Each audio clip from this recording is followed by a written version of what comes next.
All right, it is the end of the school year, and we are going to check back with my 8th grader.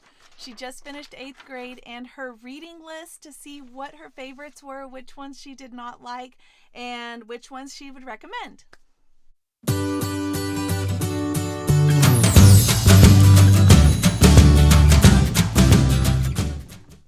All right, guys, welcome back. I'm Laura Wilkie with Down Home with Lemon Pie. I have my oldest daughter, Marley, is joining us. She just finished 8th grade, and we have been homeschooling since the very beginning. I'm a Christian stay-at-home homeschool mom of 7, and a couple years back, we started doing a reading list. Not necessarily required books, but things that if we could find, things that were pertaining to subjects we were studying, or things that I wanted her to read and to learn about. And so this is the reading list that she had over the course of this past school year. And if you want to see every single thing that's on this list, because it's very lengthy, there is another video. I will link it below so that you can check that out and see all the books that were on there, and I detailed them and talked about them and why we included them, all of those details. These are in little like categories, so I'll talk about that. But before we get started, I do want to point out that this isn't like meant to be boastful or braggy, because I do want to encourage moms and families so much in reading. And my oldest, that is something that you struggled with when we were learning, and it's something that I've talked about. So I am so proud of her, so proud of how far she's come. She is out reading even me, and so it's just such an awesome accomplishment, and that's why we want to talk about that. That's why we share that, so that you guys can see like the light at the end of the rainbow, and how much progress and fruit and beautiful blessings will come from your hard work. So this is not intended to be like, you have to get all these books read, or you're not the best homeschool mom, or whatever. Again, I give her this list, but I encourage her all the time. If you start reading a book and it's just not hitting with you, just drop it and move on to the next one, because I don't want to create like a hate of reading. I know that so many kids in public schools, myself included, at some point in time go through that, where you don't even want to read because everything you've been told to read has been boring or not interesting or whatever. And so this is a huge variety, but I am excited for her to tell us what she thought. She got a lot of this completed, but we did something different this year, and we did a lot of books on this list were available on our Kindle, and that caused us a little bit of a hiccup, because we both realized we don't really like reading on the Kindle. So we are kind of old-fashioned. We really want to have it in front of us where we can hold it and read it and take it with us and go outside or whatever. And we were not able to do that as easily with the Kindle. And so it's a little bit tricky. But so some of these we did not get to. Also, some of these books were recommendations from like our history program, like which was Mystery of History, or from Ambleside. And this encompassed, I think this had books from 7th grade, 8th grade, and 9th grade on Ambleside recommendations. And she has become such a quick reader that it's hard for me to gauge how many books to put on here. So I put a whole bunch, like too many, on purpose, so that if there were some she wasn't interested in, or if there were some that we couldn't find or whatever. So that happened a lot. There were several we couldn't find, several that were on Kindle, and we just really struggled with that. So we're going to touch on the highlights, right? Yeah. And some of the ones that were extreme dislikes. Yeah? Mm-hmm. Okay, so she's going to tell us a little bit about what they were, what she thought. Yeah, these are the ones that were from Mystery of History or pertain directly to our history studies. So, again, if you want to find the whole list, because we're going to skip around some, It is in the video listed below, and you can hear that as well. So let's start with the first one that you read on this side, which was Golden Goblet. Yeah, I liked that one a lot. We had purchased that one years ago to read as a read aloud, and I didn't get to it, and so I haven't even actually read that one. But you liked it. Okay, the next one is The Cata Bubastis by G.A. Henty. That was one of my favorites this year. You liked that one, and I wasn't sure if it was going to be like too young for you. I thought it might be more uninteresting because of the cat and like an animal store. I don't know, but no, it was good. It was a little bit young, but I enjoyed it a lot. You enjoyed it, yay! Okay, Hittite Warrior. I know you just recently finished that one, and I thought that one was going to be super boyish and like a boy interest book. But what did you think? I thought it was really good. It reminded me of the Cata Bubastis. It's hard to pronounce, I know. So it reminded you of, yeah, because they're at the same time period, and they were close in the same era. Okay, several of these we couldn't get to, but Bronze Bow, you read that one? Yeah, I liked that one. That one was a good one. Epic of Gilgamesh. Yeah, that one was just like the printable thing. Yeah. That you printed off the internet. I printed that off, and she read that, and it was good? Yay, yeah, nay? It was good. Would you recommend that one or any of these? I think all the ones you've mentioned so far, probably. Okay. What one is one that you did not like? One that I did not like was Ben-Hur. That's kind of a lengthy. Yes, very long. And you started it though, right? I started it, but it's very boyish and hard to understand. Yeah, I think that one might be the one that you said. No, it wasn't that one. I am thinking of Beowulf? No, not Beowulf. What's the other one you read that was really lengthy like that, or that you started, and then you read the children's version? Oh, the Iliad and the Odyssey. Yes, and you said this is like reading straight from the Bible. Okay, so it was a little bit much. Something you may come back to, though. Yeah. And something good that you've been introduced to. Yeah, I like that. Okay, Hammurabi's Code. We read off the internet. We had a little thing. Okay, yeah, here it is. Iliad and the Odyssey. You read the kids' version. Yes. Okay, you started the original, right? I did start the original and got like 200 pages into it and like gave up. That's okay. That's okay. Sometimes introducing our children to these is the first step. And then when they become adults, if they want to dive deeper, they might. And so I feel like just getting those little introductions is okay too. Okay, Republic by Plato. Do you remember anything about it? Not really. But you read it. Yeah. Okay. You did Life in the Great Ice Age. We had done that one when you were young. Yeah, I remembered it. So it was kind of like a refresher, right? Yeah.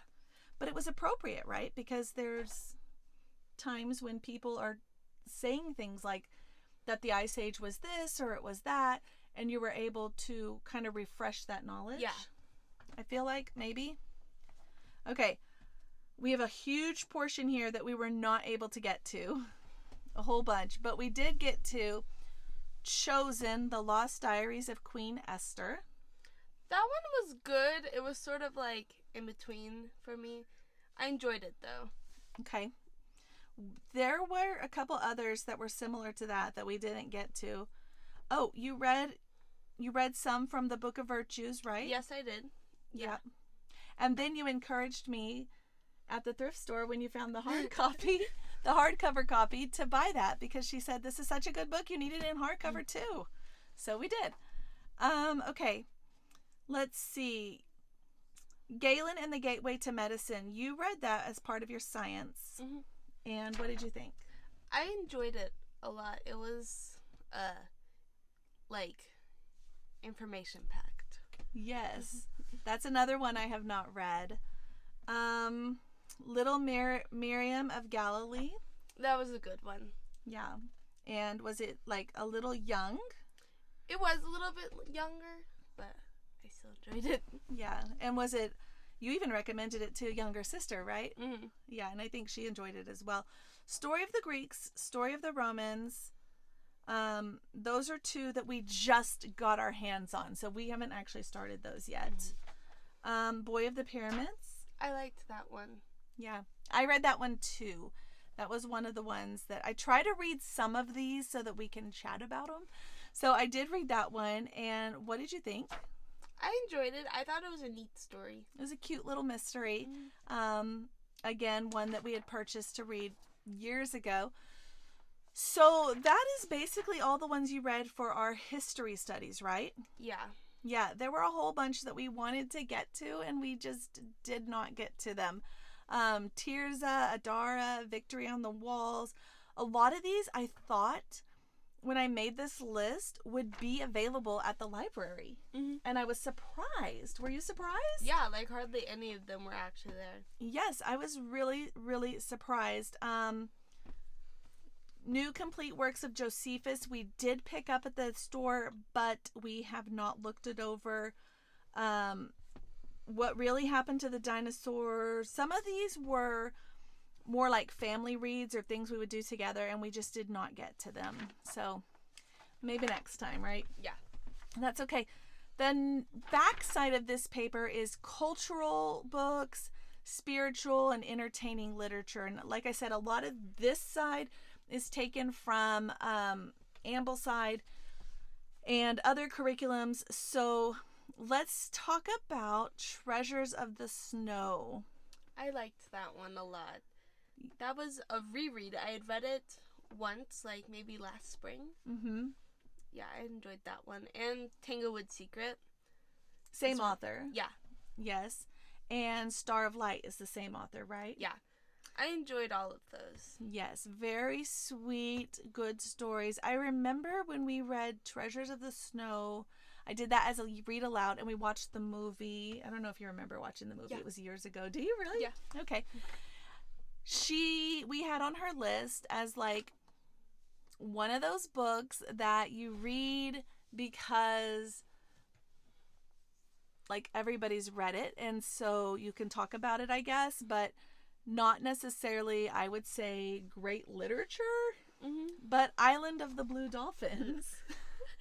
I did not like that one. It was just like super sad. Yeah, I had to read that in school. The whole story was just like depressing. Depressing. Okay. What did you think of To Kill a Mockingbird? I thought it was good. It was kind of a bizarre story. Just like the way it was written. You could definitely tell it was written in the 60s, 70s.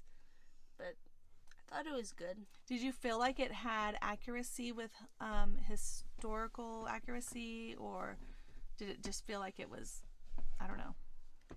Sort of just felt like...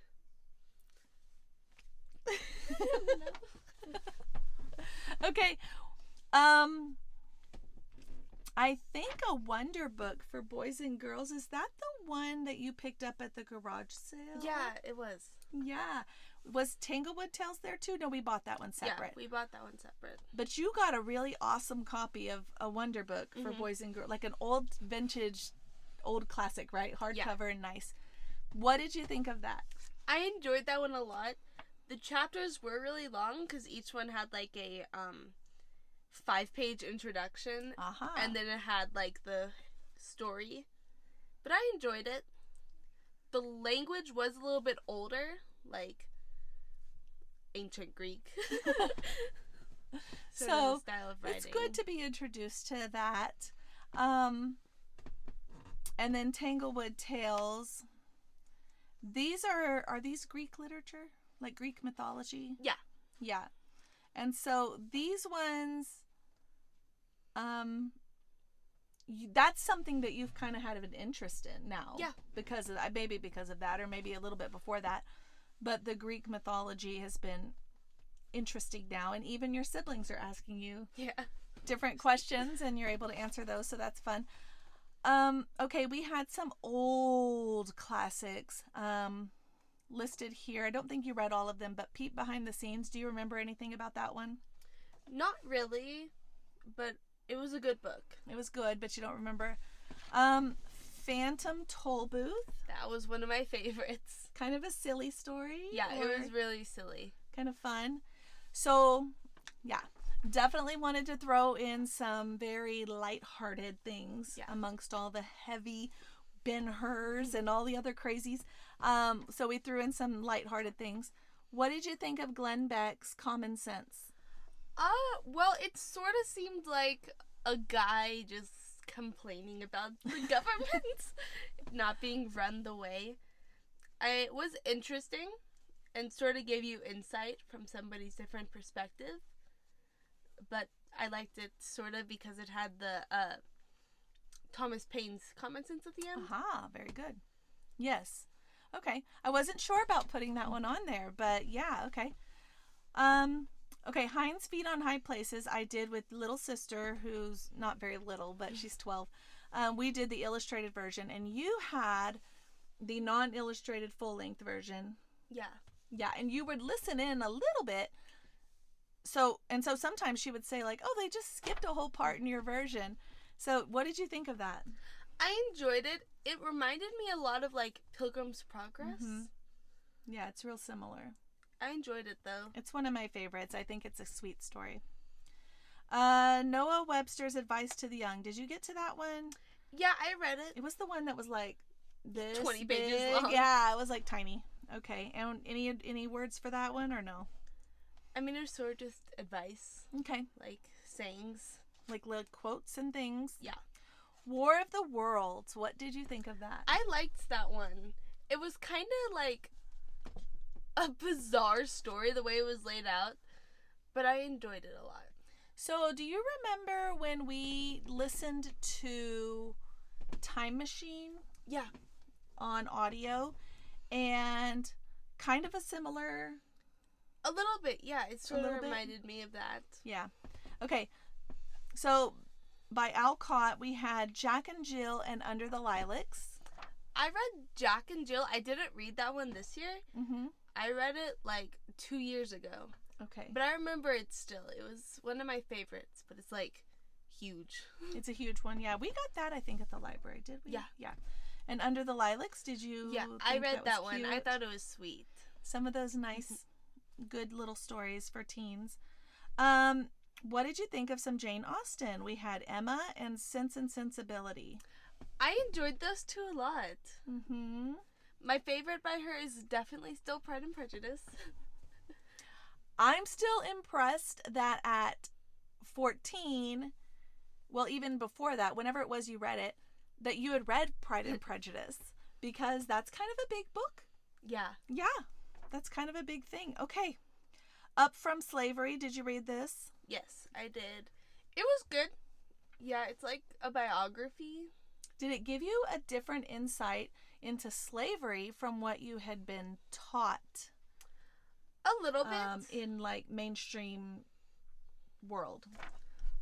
A little bit, but it still sort of had that like slant. Okay. And did you read Beowulf? Uh-huh. And it was your favorite? No.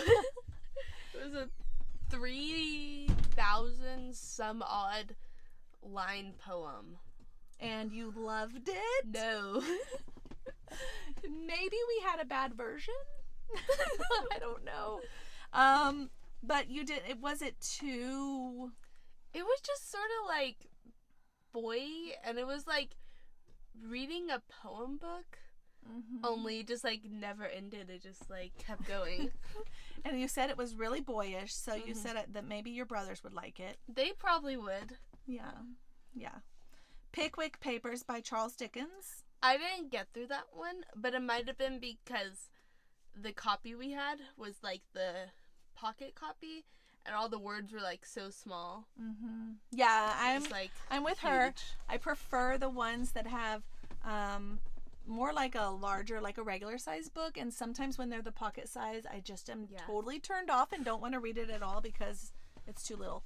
Okay, Again, some of these we couldn't find at the library, and, we can only buy so many, so they weren't there. Lorna Doone. That is one of my favorite ones. I read the abridged version last year, I think. Mm-hmm. And I really enjoyed it, so I read the full-length version. Aww. So an abridged version led to a love of reading the full length. Mm-hmm. Yeah. See, I always encourage them that you can read the abridged to kind of get the story and the idea and the plan, so you know what's going on, and then you can move on to the bigger ones if you want to. Okay. This is one I had to read in college. Okay. And you're in 8th grade. So what did you think of Every Man a Morality Play? I found it interesting. Again, it almost reminded me of like Hind's Feet on High Places, Mm-hmm. or my brain just Pilgrim's Progress. Yes. Or something. Yeah. Or Pilgrim's Progress, because it's like this guy, and it like talks about like sort of his like spiritual stuff. It's like really weird, but it's like talks about how like all like the different things. Yeah, like the elements of his personality and such. Yeah. Yep, and how they all come together or don't. Okay. Chronicles of Prydain by Lloyd Alexander. I enjoyed that one. I didn't finish the whole series. Okay, yeah, that was a series. How many are in the series? Do you remember? 6 or 7. Okay. And how many do you think you read? 4. Okay. But good? Yeah. I remember when we were creating the list for next year, this week we've been doing that, and she came in and said that she thought I should add that for Little Sister. So it had to have been somewhat good, right? Yeah, it was good. It was just kind of young. Okay. But you thought it would be good? Yeah. I think she would enjoy it. We regretfully did not get to the C.S. Lewis books that I was hoping to get to. Screwtape Letters, the Space Trilogy, and there was actually another one on, I didn't have it on here, but one that I was wanting to do for next year, which is Mere Christianity. And we did not get to those, unfortunately, and so maybe this year we will add them back onto your list for next year, or for this year. Now, just for fun, we had you read Baron Trump's Marvelous Underground Journey, because we had seen some fun things online that we thought it would just be fun to read. So what did you think of that? I enjoyed it. That was what I was reading on Kindle, so I don't think I enjoyed it as much as I would if it was like an actual book. But I thought it was good. It was a really almost like funny book. Okay. So a lighthearted. And I think there's a sequel for that, right? Or maybe 2? I think there's like 3 total. Okay. Trilogy. Tell me about the history of English literature for boys and girls. This year you had chapters 1 through 31 assigned, and I don't know if you got all of those read. Not yet. But tell me about the book, because you had an interesting thing to come tell me when you first started it. Well, I did not like it when I first started it. It's starting to grow on me a little bit. Okay. A little bit, but it's still sort of like, that is a humongous book. Yes. It's something that you told me when you first read it was, what did it say at the beginning? Like the first chapter or something? It said that this is not a book you're going to like. Yeah, and it was going to be like the most boring book or something? Yeah. Yeah. But I think that it has helped. That is a book from Ambleside, and I think it has helped that you have a friend who's also doing Ambleside around the same age and is also reading it. And so you guys can kind of bounce ideas and talk about it. Yeah, so that is really helpful to find those communities and those people that you can talk about it with, because it helps your kids. So you're going to be reading that for a couple more years. Yeah. Yeah. Okay. What did you think of Utopia? That is one I did not like as much, but it also might have just been the copy that we had. The words were pretty small. We had a small copy, yep. But I just couldn't get into it. I was surprised at that, because you like dystopian literature, and you like that kind of what would you even call it? Like fantasy? Yeah. Or futuristic. Mm-hmm. Yeah, and so I was really surprised that she wasn't more interested in that book, but that's okay. Sir Francis Bacon, you had like a little biography passage and some essays. What did you think? Yeah, he was an interesting person. Now, some people, I just learned this and I haven't even told you. Some people believe that the plays by Shakespeare weren't actually written by Shakespeare, but were actually written by Sir Francis Bacon. I could see how that could be true, because they sort of have a very similar writing style for his essays and the plays. So, I don't know, but that's what some people say. Okay, you read some of the Christian Heroes books, right? Christian Heroes Now and Then, yeah. Who are the people that you liked or didn't like or that stood out, the biography ones that you read? Well, Dietrich Bonhoeffer stood out to me a lot. And that was on her reading list. Was it last year? Yes, and I didn't get to it. The Faithful Spy. Mm-hmm. Yeah, that's a good book. And it's about Dietrich Bonhoeffer. But you found, like, reading his biography, now you might be interested in going back, maybe? Yeah. Because now you know more of the story. Okay, anybody else? C.S. Lewis stood out to me. Yeah. I really wish we had gotten to the other C.S. Lewis books. We'll have to get to those because you've read the biography. You're ready to go. Mm-hmm. Yeah? Okay, so what do you think about Mom giving you this massive reading list every school year? This is the second or third year. I can't remember. I think third. What do you think about that? Because I think sometimes my viewers think, like, this mom is crazy. Her kids probably don't want to read this many books. But what do you think when you see this? Like, honestly, I honestly think, like, I wish it was longer because there'd be more books that would be on it that we could read. Yeah. She, again, has grown to love and be passionate, would you say? Yeah. About reading. And that was such a struggle. I mean, we had so many years, you and me, we had so many years, and you were just struggling so much. So I want this to be an encouragement because when you were 6 and we'd been working on your letter sounds for years, and I was going, why can we not put these letters together? Even 7. And I'm going, oh my gosh, what is wrong with me? I am the terrible mom teacher. And then all of a sudden something happened and it took off. Yeah, so again, this is not just me being a mean mom. She wants this. She is encouraged by it. She enjoys this. And so yeah, we'll have a new one for this school year. Yeah. Are you excited? Yeah. Okay. We'll have a new one. Younger siblings are not quite there yet, may never be there. That's okay. They still get a reading list. It's just much more condensed. And so stay tuned for that. I will be sharing your new reading list very soon. She doesn't even know what's on it because she hasn't seen it yet. And I will be also sharing the reading list for my younger children. I have a 12-year-old who's going to 7th grade. I'll share her list, which will be some stuff the same as yours and some different. And then I'll have my 6th grader, my 4th grader, and all my younger kids. We do read aloud. So I'll have several reading list videos coming up. Stay tuned for those. But for now, thanks for sharing with us. I appreciate you talking and being on our channel today. And yeah, we'll catch you next time. Tell everybody bye. Bye.